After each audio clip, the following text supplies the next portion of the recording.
gravar, então o que vocês falarem vai aparecer na gravação. Agora em diante. Agora nosso culto vai começar.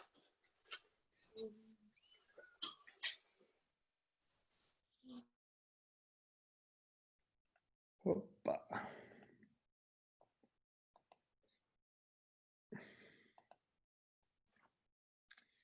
Bom dia, irmãos. Nós vamos começar cantando ao Deus de Abraão louvai.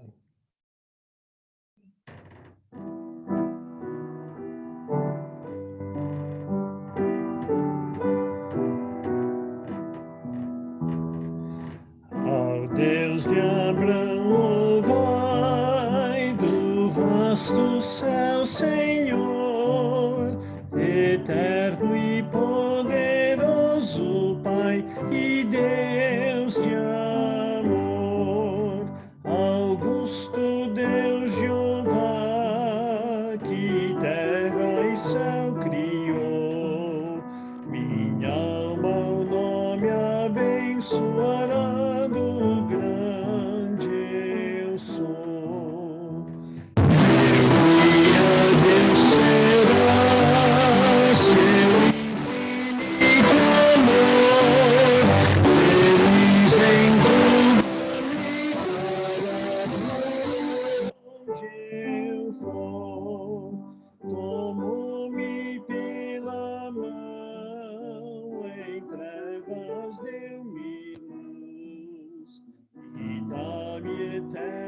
Salvação por meu Jesus, meu Deus por si jurou e nele confiei, e para o céu que preparou eu subirei, seu rosto irei eu ver, fiado em seu amor, eu hei de sempre engrandecer meu Redentor. Eu vou pedir para o pastor Arthur se desmudar e nos levar a Deus em oração, por favor.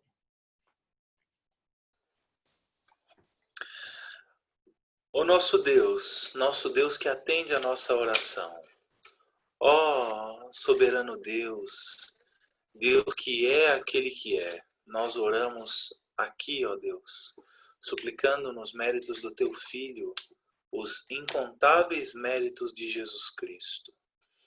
Por meio da Sua graça, ó Deus, nós chegamos à Tua presença, não por nossos merecimentos, mas por merecimento de Jesus Cristo. Nós apresentamos diante de Ti e Te suplicamos, Senhor, que o Senhor, por favor, abençoe, Senhor, este culto.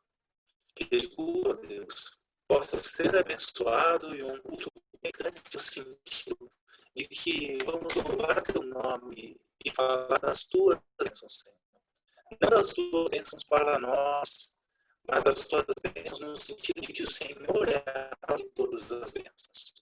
Obrigado, Senhor, por nos estares reunindo hoje pela manhã.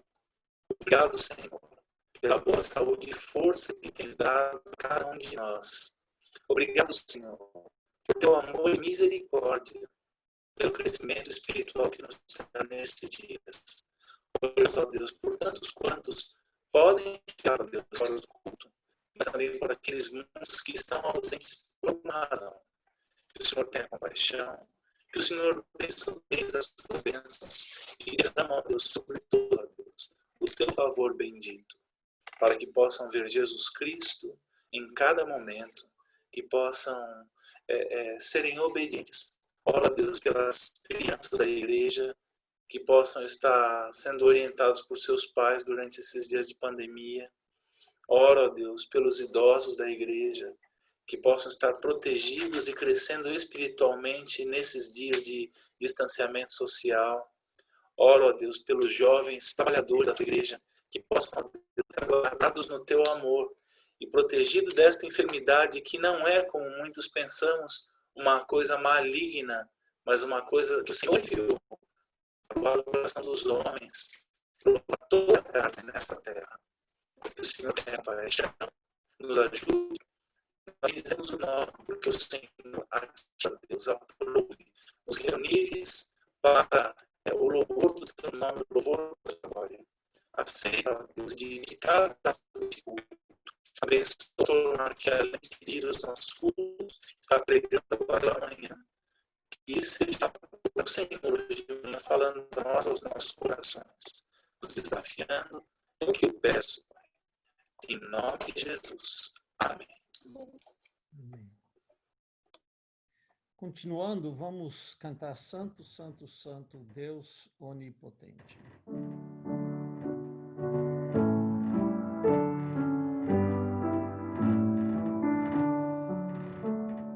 Santo, Santo, Santo, Deus Onipotente, cedo de manhã cantaremos teu louvor.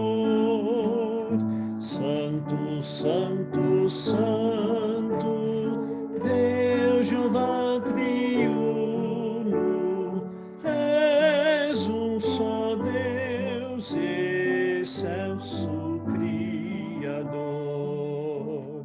Santo, Santo, Santo, todos os remidos, juntos com os anjos, proclamam teu louvor.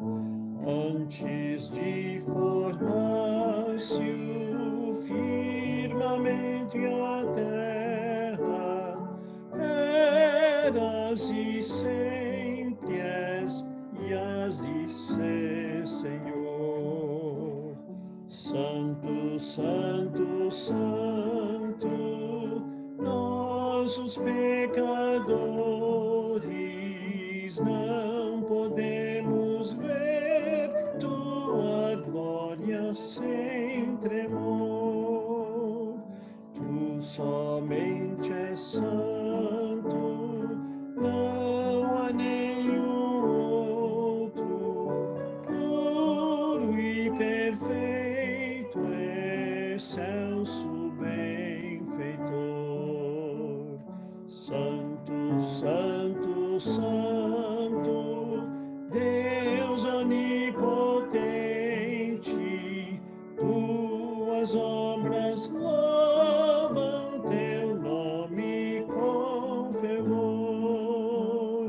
Santo, Santo, Santo, justo e compassivo, és um só Deus, supremo Criador. E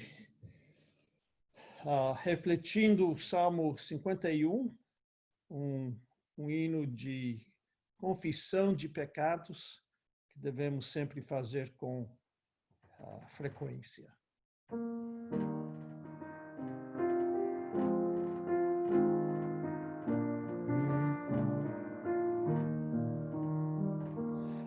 Apaga, Senhor, minhas transgressões, do mal limpa meu coração.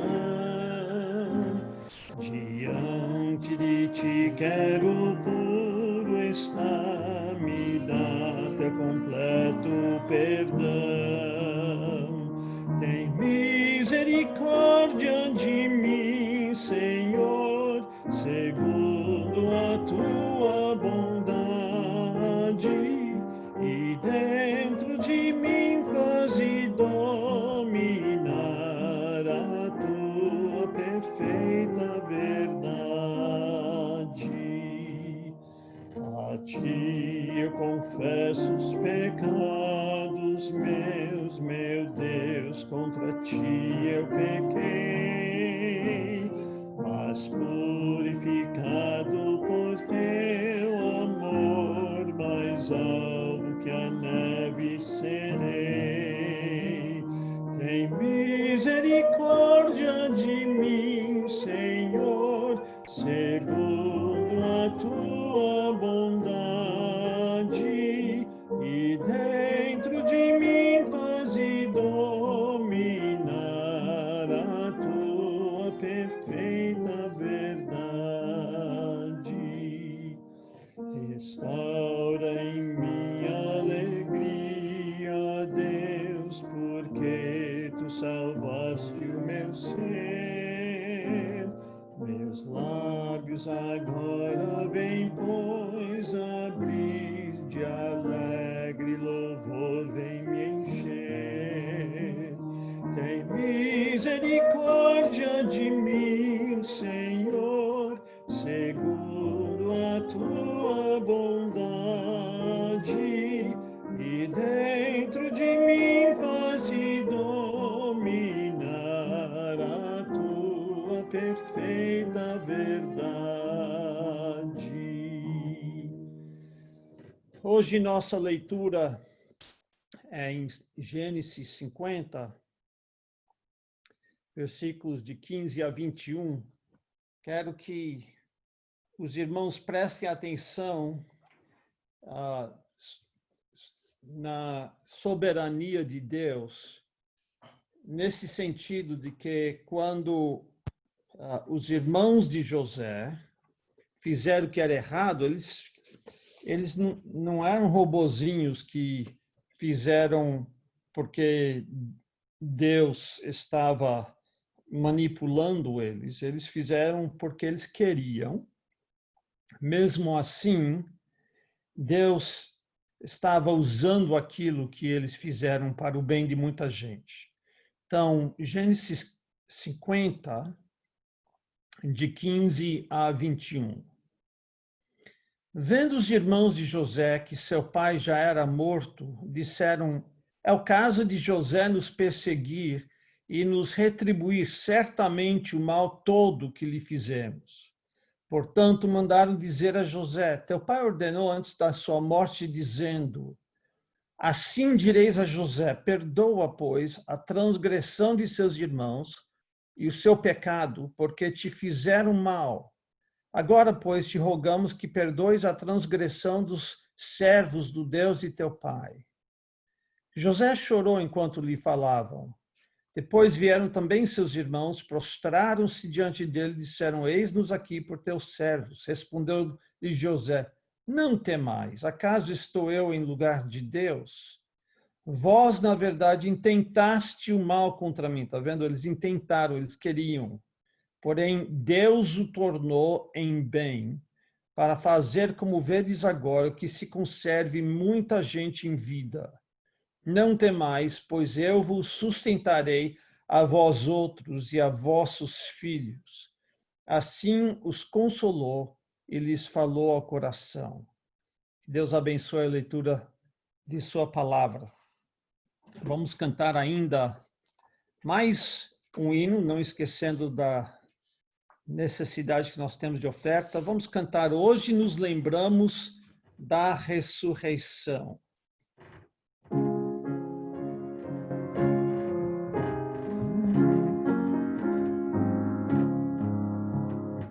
Hoje nos lembramos da ressurreição que assegura ao salvo plena redenção. Ao terceiro dia, como prometeu, os grilhões da morte o Salvador rompeu. Sejas tu louvado, Redentor Jesus, vencedor da morte, o Salvador Jesus, transformou as trevas em gloriosa luz e as primícias fez-se na ressurreição dos fiéis que um dia ressuscitarão. Sejas tu louvado, forte e vencedor. Tanto amaste, ó Cristo, o mundo sofreste a punição e a dor, mas ressuscitado junto ao Pai estás, garantindo a nós o teu perdão e paz. Sejas tu louvado, nosso mediador, sumo sacerdote, santo intercessor. Hoje te aclamamos, Rei e Salvador, para sempre vives na celeste luz. Amém, Deus, Senhor e Redentor Jesus, sejas tu louvado eternamente. Amém.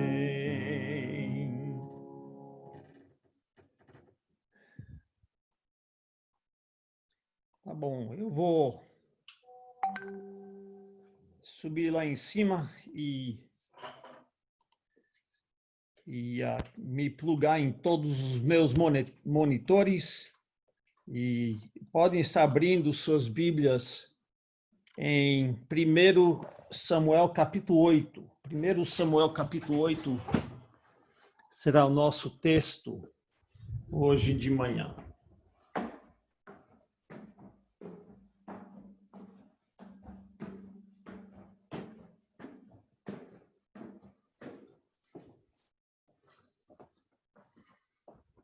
Vamos esperar ele começar o...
Estou de volta. Vamos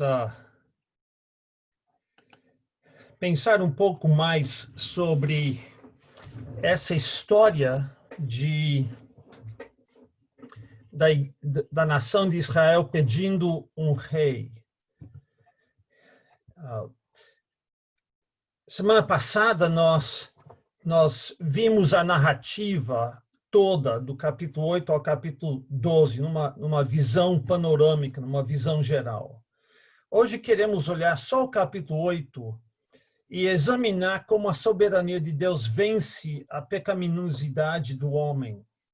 Eu quero ver mais alguns detalhes e tirar mais algumas lições do que nós estudamos semana passada e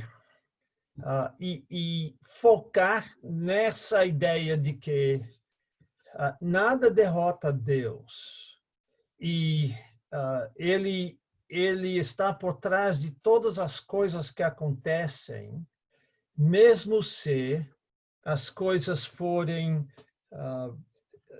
coisas pecaminosas da nossa parte. Então, nós temos uma passagem dividida em 3 partes.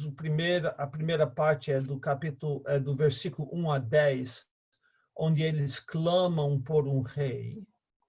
A segunda parte é quando Samuel volta e fala para eles quanto que custa um rei, os problemas que um rei traz. e o povo, e a terceira parte é quando o povo insiste em ter um rei. Isso é dos versículos 19 a 21, e Deus consente com o que eles pedem.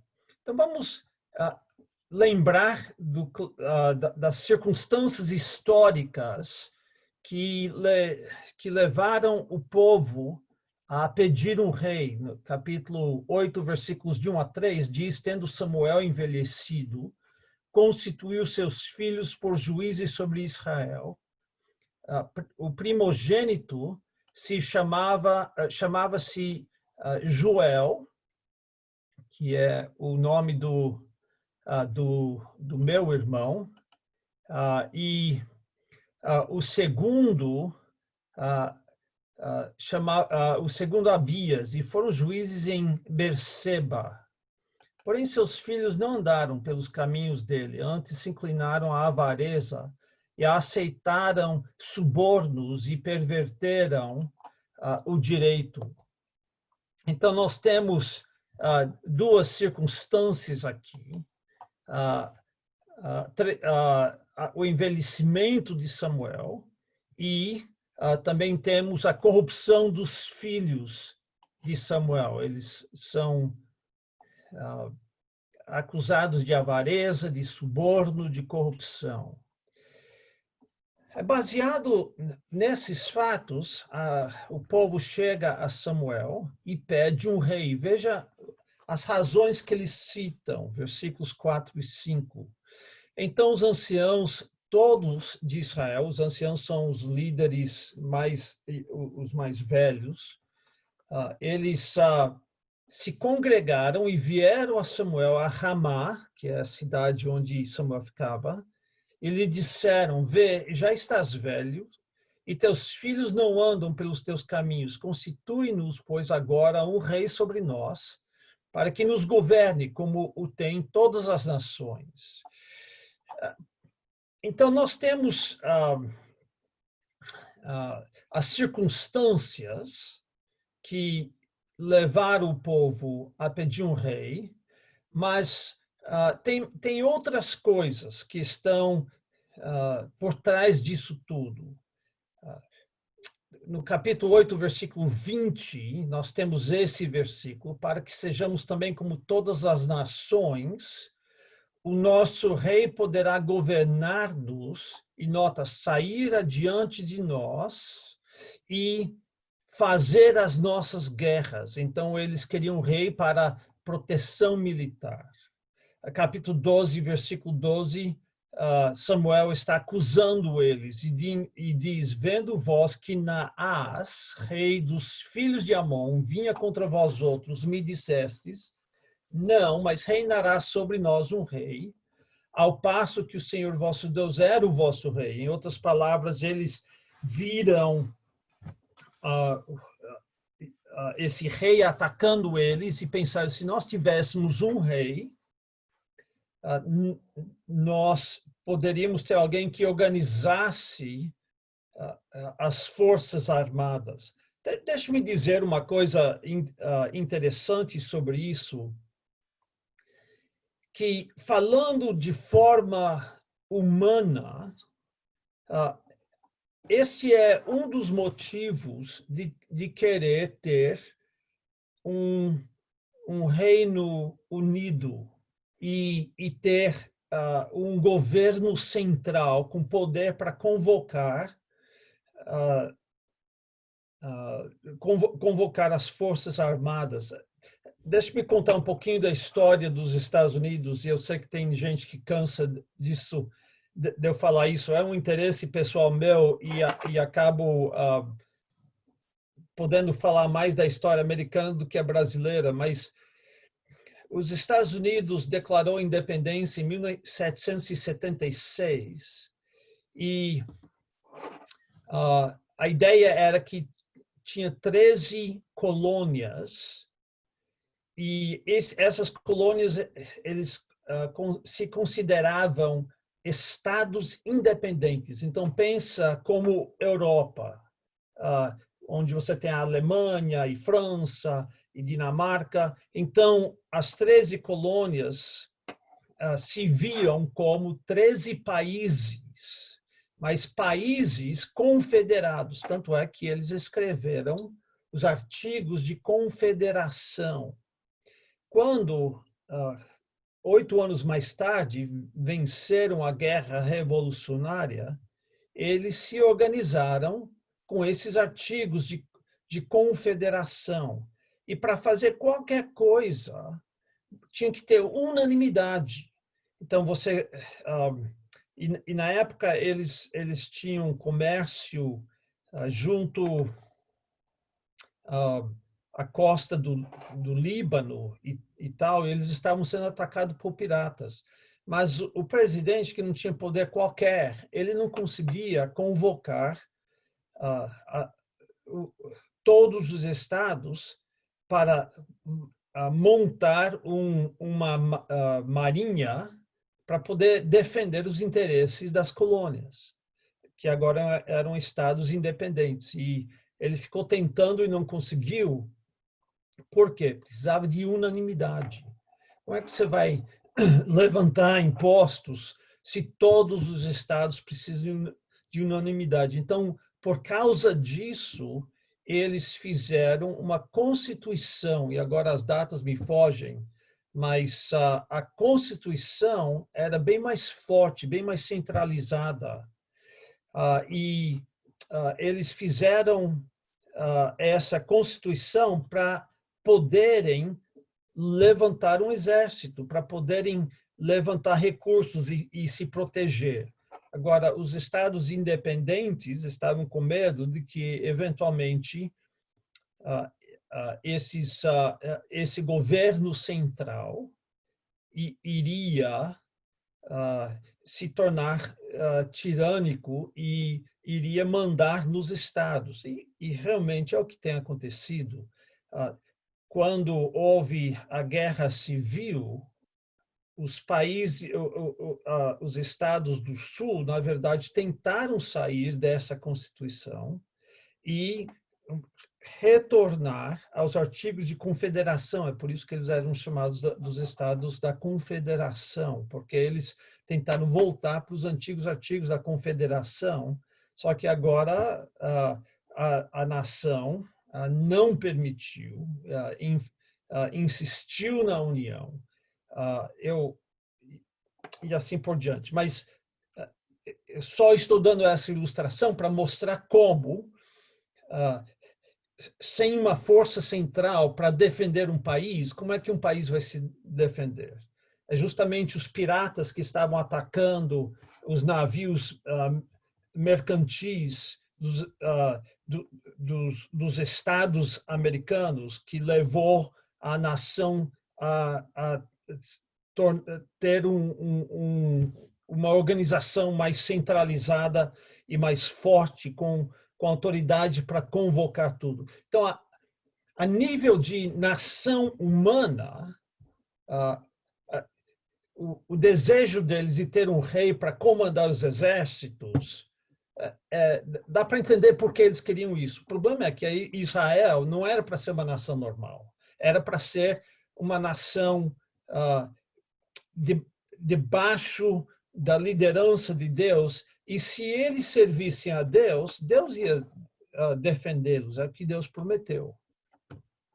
Mas eles não estavam vendo isso na prática, então eles falaram, não, nós queremos um rei, e uma das razões, voltando para o nosso texto, era que eles queriam um rei para defendê-lo militarmente.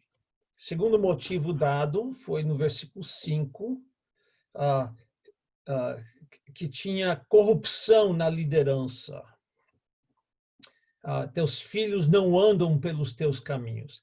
Agora, eu não entendo como é que um rei iria mudar isso, porque tem corrupção em todos os governos. Como é que, colocando um rei, iria eliminar a corrupção? Como a história deles ficou clara, não eliminou a corrupção. Mas eles não estavam sendo racionais a essa altura. Não eram por motivos racionais que eles queriam um rei. e nos parece que o motivo principal era o desejo de ser como todas as outras nações. Isso é repetido algumas vezes no versículo 5 e versículo 20. Mas nos versículos 6 a 9, podemos ver a reação de Samuel e podemos ver o problema com o pedido que eles fizeram. Versículos 6 a 9. Porém, esta palavra não agradou a Samuel quando disseram: dá-nos um rei para que nos governe. Então Samuel orou ao Senhor. Disse o Senhor a Samuel: atende a voz do povo em tudo quanto te diz, pois não te rejeitou a ti, mas a mim, para eu não reinar sobre ele, segundo todas as obras que fez desde o dia em que o tirei do Egito até hoje, pois a mim me deixou e a outros deuses serviu, assim também o faz a ti. Agora, pois, atende a sua voz, porém adverte-o solenemente, explica-lhe qual será o direito do rei que houver de reinar sobre eles. Como Deus e Samuel podiam considerar o desejo por um rei, como que eles poderiam considerar isso uma rejeição da teocracia? Visto que, desde o início, fica claro que Deus sempre estava planejando para um dia ter um rei em Israel. Semana passada, nós vimos que Deus não estava contra o estabelecimento de um rei.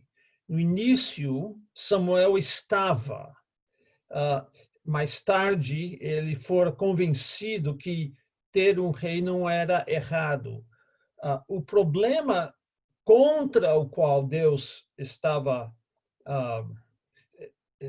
reagindo, e Samuel também entendeu o recado, é que eles estavam rejeitando a teocracia. Deus não estava contra um rei. Ele tinha planos para colocar um rei em Israel desde o início. Mas o problema do pedido deles, de Israel, era que eles estavam claramente, o jeito que eles colocaram o pedido, eles estavam claramente rejeitando Deus como seu rei. Eles tinham rejeitado Deus desde o início e corrido atrás de falsos deuses. Agora, eles estavam pensando que um rei iria eliminar os problemas que eles tinham, quando os problemas que eles tinham não era fruto de ter ou não ter um rei. O problema deles que eles tinham era fruto deles servir ou não a Deus. Então, eles estavam voltando-se para uma solução humana quando a solução do problema era espiritual. Eles deveriam estar servindo a Deus. Então, ao pedir o rei, estavam rejeitando a Deus. Eu quero que vocês percebam quantas e quantas vezes é mencionado que iria ter um rei em Israel. Gênesis 17, Deus está falando com Abraão e com Sara, e no versículo 6 ele diz: far-te-ei fecundo extraordinariamente, de ti farei nações, e reis procederão de ti. Talvez você pensa, rei dos árabes que vieram de Ismael, rei de Edom, que veio de Esaú, e assim por diante. Mas, não, veja, ele fala no versículo 16, para Sara, abençoá-la-ei, e dela te darei um filho. Sim, eu a abençoarei, e ela se tornará nações, reis de povos procederão dela. Então, não era só os outros filhos de Abraão que teriam reis, seria reis que viriam da descendência de Isaque. Em Gênesis 49, 10, o cetro é aquele símbolo, uma espécie de vara que o rei segurava. é o símbolo do real. O cetro não se arredará de Judá, nem o bastão de entre seus pés, até que venha Siló, e a ele obedecerão os povos. Então, ele está prometendo que Judá um dia seria a tribo real de Israel, iria ter um rei eterno, a quem todos os povos iriam obedecer. Em Êxodo 19:6, vós me sereis reino de sacerdotes e nação santa. Um reino tem que ter um rei. Números 24, 17 a 19. Aqui nós temos Balaão, foi contratado para amaldiçoar Israel, e em vez disso ele abençoa e diz assim: vê-lo-ei, mas não agora, contemplá-lo-ei, mas não de perto. Uma estrela procederá de Jacó, de Israel subirá um cetro, isso é aquele símbolo real, que ferirá as têmporas de Moabe e destruirá todos os filhos de Sete. Edom será uma possessão, Seir seus inimigos, também será uma possessão, mas Israel fará proezas.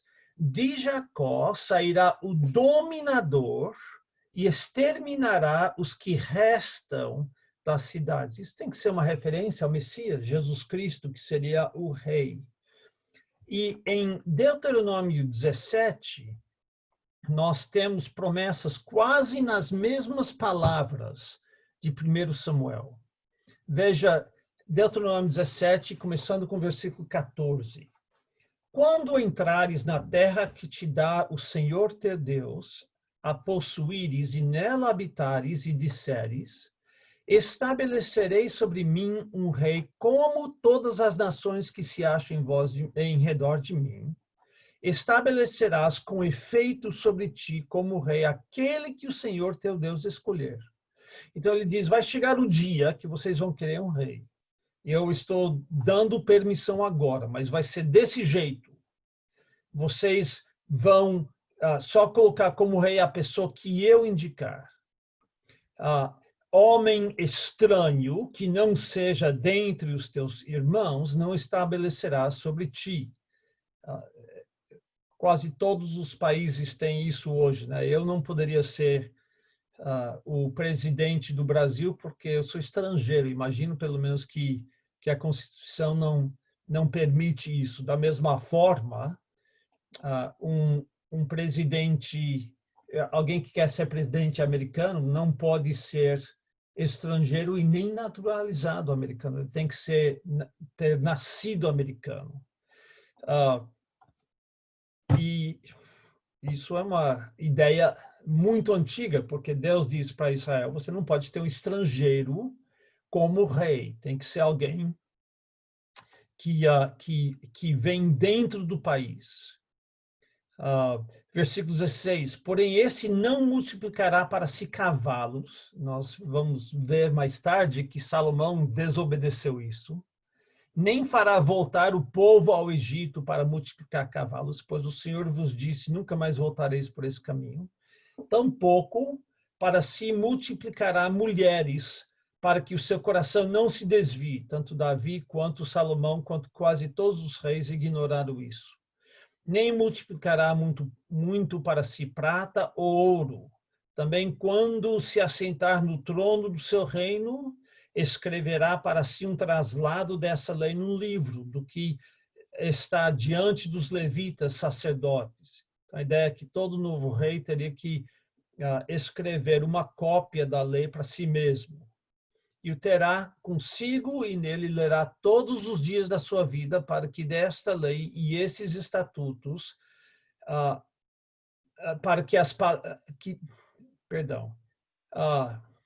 e terá consigo e nele lerá todos os dias da sua vida, para que aprenda a temer o Senhor seu Deus, a fim de guardar todas as palavras dessa lei e esses estatutos para os cumprir. Isso fará para que o seu coração não se eleve sobre os seus irmãos e não se aparte do mandamento, nem para a direita nem para a esquerda, de sorte que prolongue os dias no seu reino, ele e seus filhos no meio de Israel. Então, sim, vocês podem ter o rei, isso em Deuteronômio, antes de eles entrarem em Israel, na Terra Prometida, vocês podem ter um rei, mas vai ser assim, assim, assado.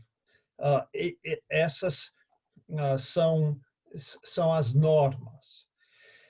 Então, veja que não foi o pedido em si que era o problema, porque existe a possibilidade de ter uma monarquia que continuaria a servir a teocracia. Pode ter, e era para ter, um rei que estava submisso a Deus, tanto é que estava submisso à lei de Deus. Mas o problema foi o que estava por trás do pedido, e o que estava por trás do pedido era uma rejeição de Deus. O desejo de ser como as outras nações já era uma dica. Parecem adolescentes que sofrem pressão de grupo. E deixe-me colocar aqui a primeira aplicação.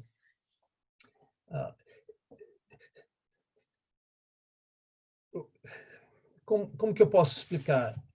A nação de Israel era uma nação diferente, distinta. Eu creio que não é para nenhuma outra nação replicar ou reproduzir o que a nação de Israel era e como eles eram organizados. Por quê? Porque era uma nação de propriedade exclusiva de Deus. Porém, nós podemos aprender lições políticas, coisas que, se nós praticássemos, faz sentido. Da mesma forma que foi comandado para os israelitas que filhos devem obedecer a seus pais, embora essa lei foi dada para a nação de Israel, faz todo sentido, e tanto é que foi reproduzido no Novo Testamento. E nós, pensando em nosso país como democracia, há coisas que podemos aprender. Por exemplo, eu sempre achei que a ideia de um dízimo, que era o imposto de 10%, faz todo sentido. Eu não brigo pelo porcento, 10 ou 15, mas se você tem um imposto para todas as para todos os níveis da sociedade, isso é um incentivo a produzir mais. Isso é outra conversa, mas tem gente que acha não, tem que tirar uma porcentagem maior daqueles que têm mais dinheiro. O problema é que quando alguém não paga imposto, ele não se interessa pelo seu governo. Então, se você faz um imposto para todos, e pode ser um imposto menor, os mais ricos vão pagar mais porque eles ganham mais. Mas nenhum país faz isso hoje. Outra coisa que eu achei interessante era o programa que eles tinham para ajudar os pobres. Tem pessoas que são pobres e precisam de ajuda, mas a ajuda deles estava lá nos campos. Quando você ceifava um campo, você não podia ceifar tudo, você tinha que deixar alguma coisa na borda para os pobres ir lá e ceifar também. Em outras palavras, se você não trabalhar, você não come. Então, nós temos a história de Ruth tirando proveito disso. Ela ela ia passar fome com a sogra dela, então ela foi lá nos campos para pegar o que eles deixavam para trás. E eles tinham a obrigação de fazer isso. Ninguém dava para os pobres tinham que ir lá trabalhar um pouquinho para poder sustentar. E, para mim, esse tipo de coisa faz sentido. Bem, uma lição que nós podemos aprender aqui, uma lição política, é que o populismo raramente dá certo. E se uma Maria vai com as outras, não é uma boa política. Você vê que esse sentimento tomou conta de Israel e era um sentimento ruim, que trouxe consequências calamitosas. E devemos lembrar disso quando quando há movimentos populistas em nosso país. Nós devemos parar e pensar, espera aí, vamos conhecer os fatos, vamos pensar um pouco e ver se eles têm razão ou não. É muito fácil, especialmente em nossos dias de mídias em massa, é muito fácil controlar uma multidão inteira de pessoas. E a gente vê que a história dos nossos países é uma multidão, é protesto após protesto após protesto, e a gente não chega nunca no fim dos protestos e no alvo desejado. Então, isso é uma aplicação assim meio de graça, não é um ensino principal dessa passagem, mas a gente percebe isso, que é raro que um movimento populista é uma coisa boa. O outro problema que eles tinham era a confiança no poder do homem e não em Deus. No versículo 20, eles pediram, como nós já vimos, um rei para sair adiante de nós e fazer as nossas guerras. E a minha pergunta é, por que queriam um rei para ganhar as batalhas? Deus tinha se mostrado capaz repetidas vezes. Lembra de Gideão? Gideão não era um rei. E com 300 pessoas, ele destruiu uma multidão que não dava nem para contar. Deus era capaz de vencer as batalhas, mas eles estavam confiando no poder do homem, não de Deus. Então, o que nós podemos aprender a partir dessa parte? Podemos aprender 3 coisas. Primeira coisa é que, pensando como Samuel, que não devemos levar pessoalmente a rejeição da nossa mensagem. Quando nós pregamos a mensagem do Evangelho e somos rejeitados, eles não estão rejeitando a nós, eles estão rejeitando a Deus. Não devemos ficar ofendidos. Somos apenas porta-vozes, somos apenas servos de Deus. Então, Samuel não gostou e Deus disse para ele, não é você que eles estão rejeitando, eles estão me rejeitando. Então, não fica ofendido. Nós devemos ter essa atitude. Mas também é uma advertência para nós. Vamos nos colocar na posição do povo. Quando você rejeita uma advertência de um homem de Deus, você está rejeitando a Deus e não uma pessoa. O povo, Samuel, não se preocupa, eles não estão te rejeitando, eles estão me rejeitando. Mas o povo talvez pensasse que estava rejeitando Samuel e queria outra pessoa, mas não estavam rejeitando Samuel, estavam rejeitando Deus. Então, eles precisavam entender que quando um homem de Deus prega a palavra de Deus e eles rejeitam, eles não estão rejeitando aquele homem, eles estão rejeitando Deus, cuja palavra aquele homem está proferindo. E a terceira lição que podemos ver aqui é que no capítulo 7, que era o capítulo anterior, eles tinham um reavivamento, lembra? Estabeleceram aquela pedra Ebenezer, eles viram Deus livrar eles da ameaça dos filisteus de uma forma espetacular. Então, a lição é a seguinte, nenhum reavivamento é garantia de fidelidade futura. Você não pode simplesmente viver de conquistas passadas. Precisamos, uma vez que voltamos ao Senhor, uma vez que confessamos nosso pecado, uma vez que voltamos a andar na dependência do Senhor, precisamos vigiar dia a dia para não retroceder. Vamos supor que amanhã Deus nos dá um reavivamento, e Deus queira que Ele nos dê um reavivamento, onde de repente pessoas estão sendo salvas e discipuladas e a igreja cresce e a gente chega a 100, 200 pessoas novas convertidas e tudo que a gente imagina começa a acontecer. Mas se acontecer e for genuíno, isso não garante que daqui a 5 anos estaremos servindo ao Senhor. Se a gente não ficar vigiando nossos corações dia a dia. Um reavivamento hoje não garante fidelidade amanhã. Então, 3 lições que podemos aprender aqui nessa parte. Bem, Deus mandou Samuel voltar para o povo e falar para eles quanto que custaria um rei. Então, ele faz isso nos versículos de 11 a 18. Diz assim: este será o direito do rei que houver de reinar sobre vós.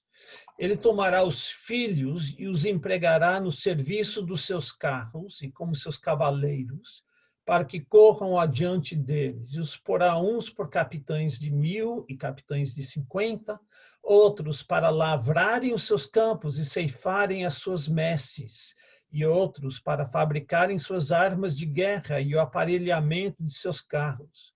Tomará as vossas filhas para perfumistas, cozinheiros e padeiras.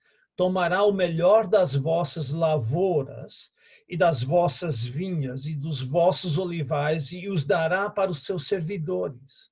As vossas sementeiras e as vossas vinhas dizimará, tira 10%, para dar aos seus oficiais e aos seus servidores. Também tomará os vossos servos e as vossas servas e os vossos melhores jovens e os vossos jumentos, e os empregará no seu trabalho.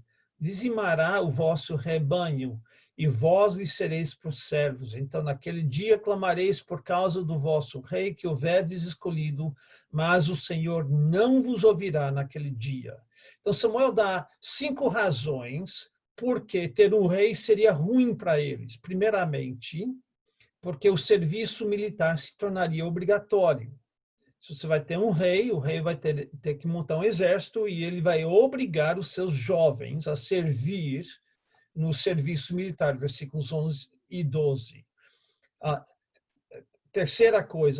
segunda coisa, o povo teria que prestar serviços forçados, seja para fazer pães, seja para fabricar armas de guerra, para ser perfumistas, vai ter muitos serviços forçados, ou seja, vocês vão ser um servo desse seu rei. Terceiro, haveria o confisco de terras. Quarto, os impostos iriam aumentar. E versículos 16 e 17, vocês vão perder sua liberdade pessoal. Ele vai tomar os vossos servos e servas, vossos melhores jovens e jumentos, e ele vai empregar tudo isso no seu trabalho. É um princípio absoluto.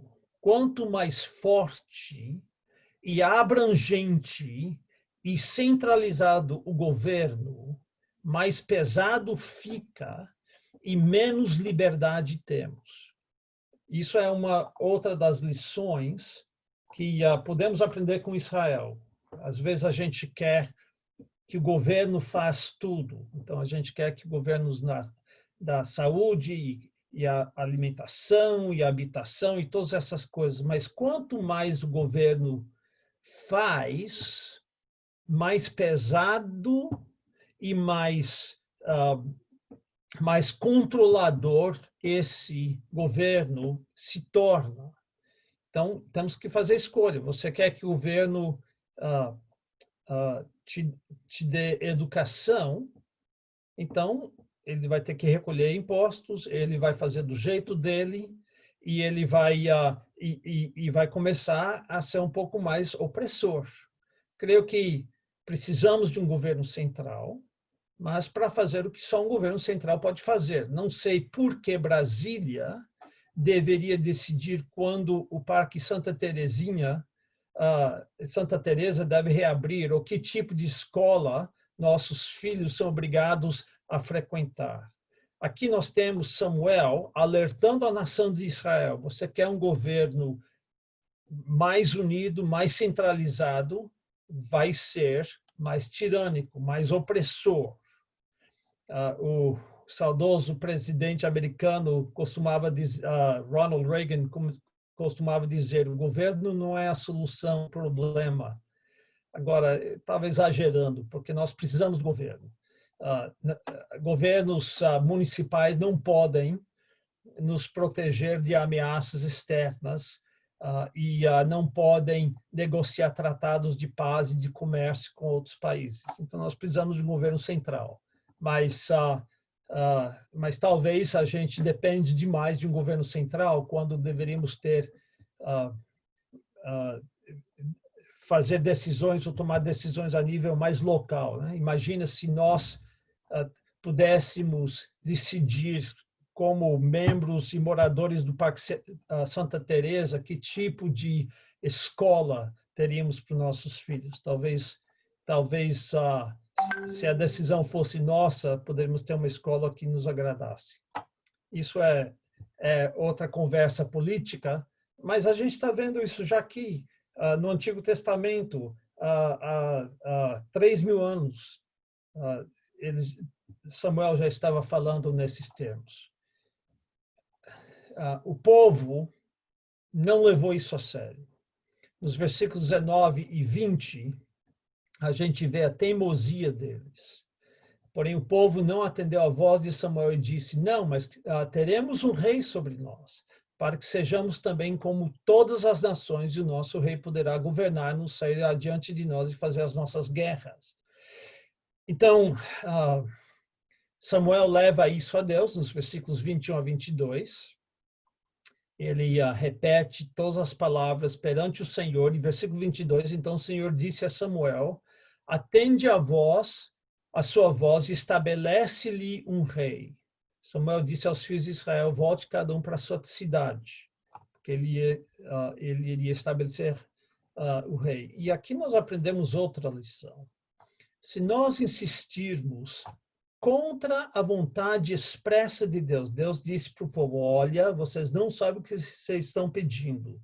Se nós insistirmos em ter o que nós queremos, mesmo quando Deus expressamente diz para nós, não faça isso, Deus pode muito bem nos dar o que pedimos. E se ele fizer isso, vamos sofrer consequências. Eventualmente, o povo rebelou contra o rei que Deus estabeleceu, porque não aguentava mais. E estou pensando especialmente a rebelião deles contra Roboão, filho de Salomão. E, consequentemente, o reino do norte nunca teve estabilidade. A forma mais comum de um rei morrer era assassinado ou em batalha, e as dinastias não duravam mais do que 4 gerações, e a nação, o rei levou a nação a se apostatar da fé, colocando o primeiro rei, Jeroboão I, estabeleceu falsos ídolos e falsos lugares de adoração em Betel e Dan, e bezerros de ouro e assim por diante. Então, se insistirmos contra a vontade expressa de Deus, talvez Deus vai ceder e nós não vamos gostar. É muito melhor ouvirmos a voz de Deus. Então, o que podemos aprender sobre a soberania de Deus aqui? Primeira coisa que nós precisamos aprender é que Deus está em controle de tudo e usa até a nossa desobediência e pecado para avançar seus propósitos. Porque esse pedido por um rei eventualmente resultou na vinda do Messias, o rei escolhido por Deus. E a melhor forma de governo é a monarquia. Também é a pior forma de governo. Tudo depende do monarca. Se o monarca for ruim, é uma tirania e ninguém aguenta. Se for o Filho de Deus, perfeito, como que você vai melhorar isso? Quando ele tem todo o poder. E um dia, Israel será governado por justamente o Filho de Deus, que não tem pecado, que pratica justiça, e tudo vai ser uma utopia. Durante o milênio vai ser perfeito, porque vai ser governado, Israel vai ser governado em Jerusalém por um rei. Então Deus estava por trás disso, mesmo que eles estavam pecando. Então Deus usa até a nossa desobediência e nosso pecado e nossa rebelião para avançar os seus propósitos. Como nós lemos em Gênesis 50, versículo 20, vós, na verdade, intentastes o mal contra mim, porém Deus o tornou em bem, para fazer como vedes agora, que se conserve muita gente em vida. Vocês queriam fazer o mal, Deus estava usando isso para o bem. Salmo 76, 10 diz, pois até a ira humana há de louvar-te, e do resíduo das iras te cinges. Pode ficar bravo com Deus e Deus vai usar isso para a glória dele. E eu penso nisso, como isso deve ser frustrante para o pecador, né? É mais ou menos como alguém que sabe lutar judô. Uma vez a gente estava brincando de futebol na areia e um cara que sabia de judô fez uma ultrapassada em mim e ele era baixinho. Eu falei, agora eu vou pegar esse baixinho e jogar ele na areia. Mas ele sabia judô e ele usou a minha força contra mim, né? Quem acabou na areia fui eu, não ele, porque ele sabia como usar a minha agressividade contra mim. E deve ser frustrante para o pecador, porque Deus faz isso o tempo todo, né? Satanás tenta atrapalhar o plano de Deus a cada instante, mas a cada jogada que Satanás faz, Deus tira vantagem e usa isso contra Satanás. Então, Satanás fala, vamos matar esse tal de Jesus, o Filho de Deus, vai acabar o problema. Não, mas é justamente isso que Deus estava planejando o tempo todo, né? Jesus Cristo morrer na cruz. E quando Satanás matou Jesus, lembra que foi Satanás que possuiu Judas para trair Jesus? Quando Satanás finalmente consegue matar Jesus, ele é derrotado com a morte de Jesus. Isso deve ser frustrante para o pecador. Toda vez que você se rebela contra Deus, Deus usa a rebelião contra você. Deus usa a rebelião para promover os planos dele. E como isso é um alívio para nós crentes? Podemos nos atrapalhar todo e desobedecer bizonhamente à vontade de Deus, mas Deus usa isso para o bem, para promover para o plano dele. Agora, eu não estou justificando o nosso pecado, não estou dizendo, como alguns disseram em Romanos 6, vamos pecar para que superabunde a graça de Deus. Não é isso que eu estou dizendo, mas eu estou dizendo que, de vez em quando, nós pecamos. E nós não precisamos ter medo que o nosso pecado vai frustrar o plano de Deus. Nosso pecado vai ser usado por Deus para o bem nosso, que somos filhos dele, e para o bem dos planos dele. Nós não precisamos ter medo que as nossas falhas vão frustrar os propósitos de Deus. Um ex-professor meu disse assim, no final das contas, a única esperança que o crente tem é o fato que Deus é soberano e que todas as coisas estão sob o controle dele, até as obras más dos homens. Então, o que é que nós devemos fazer? Quais são as coisas específicas que devemos fazer? A primeira coisa é que precisamos ler nas entrelinhas. Nós estamos aqui estudando sobre a provisão de Deus. A provisão de Deus não é um nível inferior aos milagres. Os milagres são coisas instantâneas que a gente vê o poder de Deus instantaneamente. Alguém chega a Jesus e diz, se o Senhor quiseres, eu posso enxergar. Ele está cego, ele quer ver, e se o Senhor quiser, o Senhor pode me fazer enxergar. E Jesus disse, eu quero. Pum, a pessoa abre os olhos e começa a enxergar. Não tinha enxergado nunca antes. E agora ele consegue ver. Isso é um milagre. Isso é uma exibição, uma demonstração do poder e soberania de Deus. Mas tem uma outra forma que Deus exibe o seu poder e sua soberania, quando ele trabalha por trás dos bastidores. Isso nós chamamos de a provisão de Deus, a providência de Deus. Quando ele usa a rebelião de Israel para estabelecer um rei. Quando ele usa coronavírus para nos dar a oportunidade de falar de Cristo às pessoas. Nós precisamos começar a ver a mão de Deus em tudo, por trás de todas as coisas que acontecem, e dar glória a Ele. Ele está em controle. Parece que nosso mundo vai acabar hoje. Eu nunca vi, politicamente falando, nunca vi um tempo tão tenebroso e tão assustador como estou vendo hoje em nosso mundo, aqui no Ocidente. Mas nós podemos olhar e ver que Deus sabe o que está fazendo. Deus está trabalhando por trás dessas coisas e Ele vai ser glorificado até através desse tempo tenebroso no qual estamos entrando.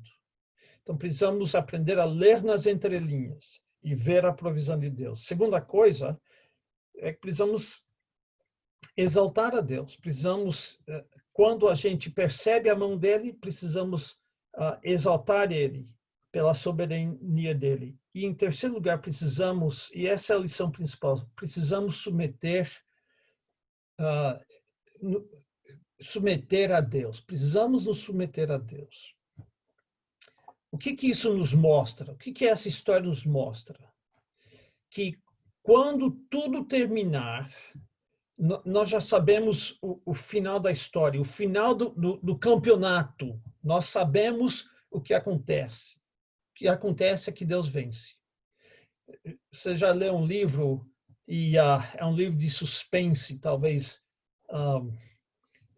alguém matou alguém, você quer descobrir quem é que vai sobreviver, se a pessoa vai sobreviver no final, então você lê as últimas 2 páginas do livro para saber como que fica e quem ganhou.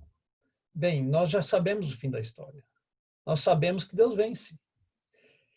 Já que você não pode ganhar de Deus, é bem melhor jogar no time dele, não é? Já que você sabe que ele vai vencer no final das coisas, então se submete a ele, porque ele vai vencer, ele vai ganhar. Essa é a história, essa é a lição. O time dele vai ganhar. Então vamos jogar no time dele. Vamos nos submeter a ele. Vamos ouvir sua voz. Vamos fazer o que ele pede de nós. Vamos parar de ser teimosos. Vamos parar de tentar fazer do nosso jeito. Vamos nos submeter a Deus. O time dele vai ganhar no fim. Mesmo que nós sofremos agora, sofremos reveses, perseguição e tal, nós sabemos como termina essa história. Então vamos entrar no time vencedor. Que Deus abençoe essas reflexões sobre a desobediência de Israel. Se os irmãos querem se desmudar, fiquem à vontade.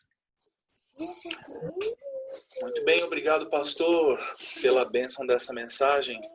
Não esqueçam, irmãos, temos o nosso culto às 19 horas. Hoje estamos esperando vocês